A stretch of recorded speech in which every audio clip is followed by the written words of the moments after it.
Det, der er svært i forhold til unge, det er, altså der er ikke nogen, der sådan ligesom kan få unge til at stoppe med at ryge. Altså man skal selv, altså en del af det er, at man selv skal ville det. Så det jeg gør altså som rygestoprådgiver, det er jo, at jeg sidder og snakker med de unge om, hvad det er.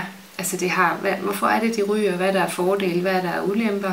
Der er flere, der ryger, når de er ked af det, der er flere, der ryger, når de er stressede. Så det ligesom har en funktion, at man ikke bare ryger, fordi man synes, det smager godt.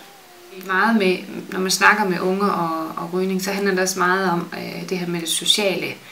Altså der er et fællesskab i at gå ud sammen og ryge, og til fester og sådan noget. Det er der, man ofte også ryger.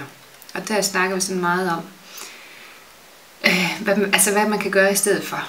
Kan man lade være med at gå med ud? Kan man gå med ud og så lave noget andet? Og så bare sige til sig selv, jamen det er okay, de andre ryger, det er okay, jeg har en trang, men jeg behøver ikke ryge. Kan man stå med en gulerod? Kan man gøre et eller andet andet? Altså, så det der med at finde på noget andet i stedet for at ryge.